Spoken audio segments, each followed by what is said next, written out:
네, 할렐루야. 오늘 7월 29일 목요일 짱목과 말씀 수다의 시간입니다. 오늘도 함께 오신 여러분들에게 진심으로 다시 한번 감사를 드립니다. 감사합니다. 네, 오늘 우리에게 주시는 말씀은 신명기 17장 14절에서 20절의 말씀이에요. 하나님 말씀을 함께 보시겠습니다.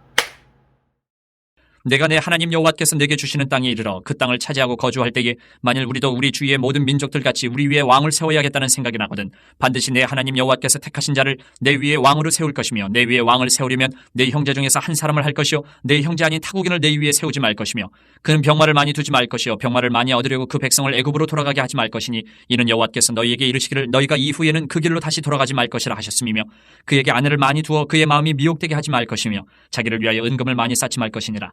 그가 왕위에 오르거든 이 율법서의 등사본을 레위 사람 제사장 앞에서 책에 기록하여 평생이 자기 옆에 두고 읽어 그의 하나님 여호와 경외하기를 배우며 이 율법의 모든 말과 이 규례를 지켜 행할 것이라.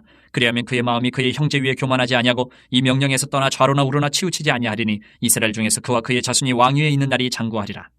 오늘 말씀을 보면 상상할 수 없는 일들이 일어나는데 후세에 세우게 될 왕에 대한 자격을 오늘 모세가 이야기하는 장면입니다.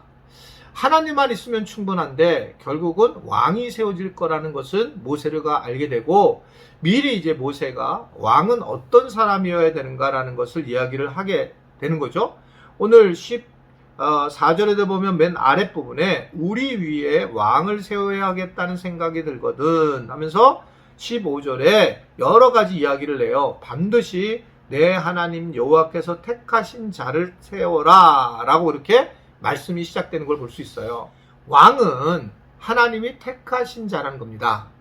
물론 이것은 실질적으로 왕에 대한 이야기이기도 하지만 우리가 왕 같은 제사장으로 하나님이 우리를 왕으로 택해 주셨다라고 하는 것을 생각하면서 말씀을 보면 도움이 될 수 있을 거라고 생각을 합니다.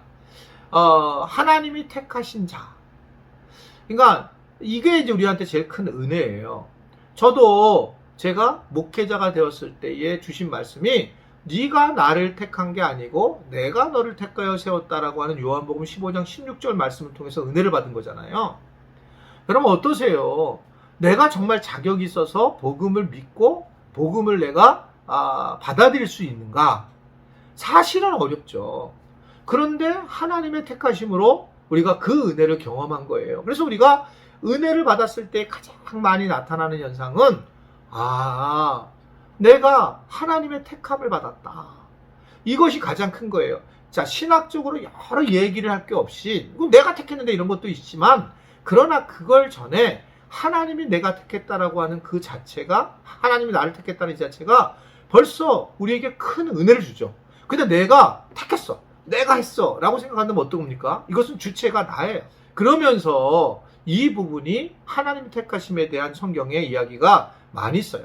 두 번째는 왕은 병마와 아내를 많이 두지 마라 라는 겁니다. 이것은 뭐냐? 군사력에 의지를 하고 또 아내를 많이 두었다라고 하는 것은 이방신의 방식으로 살아가지 말아야 된다라고 하는 것을 얘기를 하고 있습니다. 군사력이 아닌 하나님만을 의지해야 된다라는 것을 얘기하고 있어요. 우리에게 많은 힘이 있을 때면 하나님을 의지하지 않고 힘을 의지하게 돼 있고 또 우리가 이방신들이 했던 방식을 택하게 되는데 그래서 왕도 세우게 되는데 그것들에 대해서 조심해야 된다라고 하는 것을 말씀을 하고 있어요. 우리가 가진 것이 없을 때는 그랬을 때는 정말 주님만을 바라보는 거죠.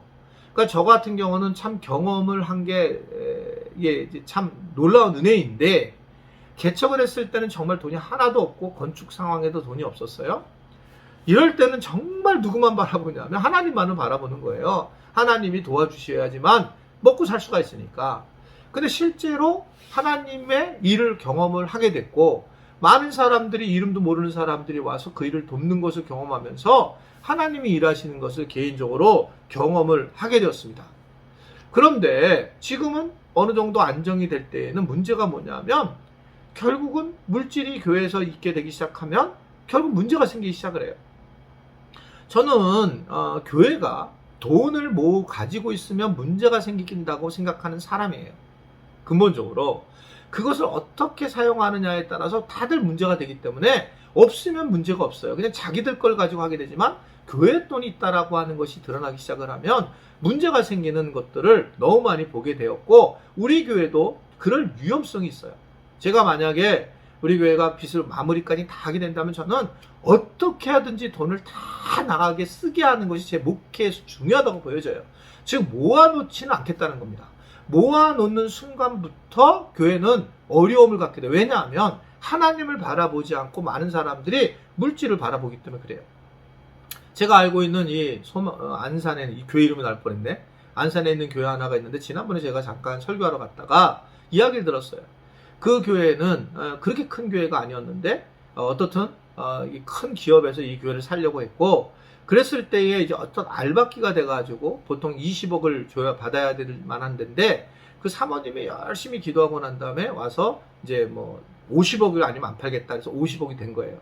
그리고 이제 그 빚도 다 갚으니까 한 30억이 정도가 남았어요. 그런데 그리고 난 다음에 제가 후임 목사님을 만나게 된 건데, 그 교인들 전체가 그냥 이 30억에 올인이 돼가지고 신앙생활하는 게 아니라 이걸 어떻게 쓸 것인지, 그리고 목사님이 뭘 쓴 것에 대해서 막 공격하고, 그러니까 목사님은 또 쓰지를 못했어요. 그래서 외부 강사도 못 불렀어요. 돈이 들어가니까. 그러면서 그 돈이 그대로 있더라는 거예요. 와서 보니까. 그래서 그분이 주일날도 외부 강사를 불러서 사례비를 주면서 교인들을 막 세워나가기 시작해서 지금은 이제 좀 안정이 됐지만 아직도 힘드세요. 그 목사님이. 근데 결론은 뭐냐면 돈이 있기 때문에 그런 거예요. 그러니까 이게 어떤 병마의 힘을 갖거나 또는 이방신을 가지고 있는 어떤 섬기는 힘을 갖게 되면 문제가 되는 거예요. 우리도 마찬가지입니다. 내가 만약에 정말 돈이 있거나 내가 여유가 있으면, 여러분 솔직한 얘기로 신앙생활을 깊이 하실 분들이 얼마나 될까요? 내가 모든 게 다 채워져요. 결코 우리는 세상에 나가서 놀고 세상적인 것을 채우고 세상의 어떤 풍조에 갈 수밖에 없는 게 우리의 모습이라고 하는 것을 볼 수가 있습니다. 오늘 바로 이 하나님은 왕이 되는 자들을 조세해야 된다. 그래서 또 세 번째는 왕은 은금을 많이 쌓지 말아야 한다라는 것들을 하신 이유도 이 말씀입니다.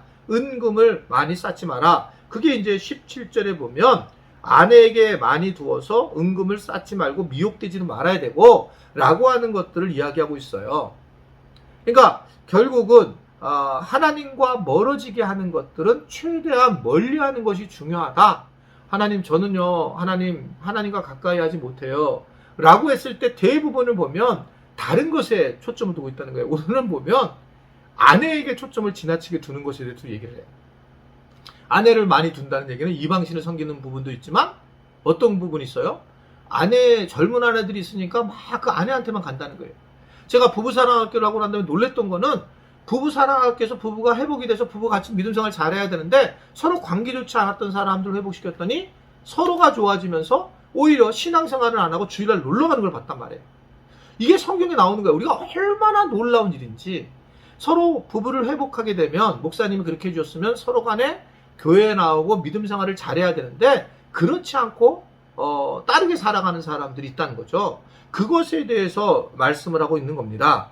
결국은 우리가 왕 같은 제사장으로 이 땅을 살아가야 되는데, 또 왕 같은 제사장은 어떤 사람이냐라고 했을 때에 가장 중요한 부분은 하나님과 친밀해져야 된다. 친밀하게 하기 위해서는 우리가 많은 것들을 가진 것에 대해서 너무 집중해서는 안 된다. 그래서 뭐가 복입니까? 하나님과 친밀함이 복이다 라고 말씀을 하고 있어요. 하나님과 친밀함이 복이에요. 가장 큰 복은 물질도 아니고 자녀도 아니고 건강도 아니라 내가 하나님과 친밀해지는 것. 이것이 복이라고 하는 것을 오늘 이 모세는 우리에게 전해주고 있는 것입니다. 우리는 하나님의 자녀예요. 왕 같은 제사장이에요. 왕이입니다. 그것에 대해서 하나님은 많은 걸 막아버렸습니다. 왜? 그것이 있으면 하나님과 가까이 하지 못하기 때문에. 우리가 지금 어렵고 고난을 당하는 분들도 계실 거예요. 재정적으로나 여러 관계적으로나. 그럴 때에 하나님을 만나야 될 시기구나, 하나님을 가까이 해야 될 시기구나 라는 것을 생각하면서 하나님과 친밀해짐을 느끼는 우리 모든 지체들이 될 수 있게 되기를 주님의 이름으로 부탁을 드립니다. 기도하겠습니다. 하나님, 내게 어려움이 오고 고난이 오지만 그 어려움과 고난 속에서 하나님의 은혜를 우리가 느끼지 못할 때가 있음을 압니다. 그 부분에 대해서 우리가 정확하게 정리를 잘해서 하나님이 나의 친밀함이 내게 큰 복인 것을 알고 하나님과 친밀해지는 은혜를 갖게 도와주옵시고, 고난을 바라보지 말고 또한 내가 가진 것을 바라보는 것이 아니라 주님을 바라봐서 우리가 물속에 빠져있는 우리가 물 위를 걷는 은혜를 누리도록 축복하여 주옵소서. 예수님의 이름으로 기도드리옵나이다. 아멘.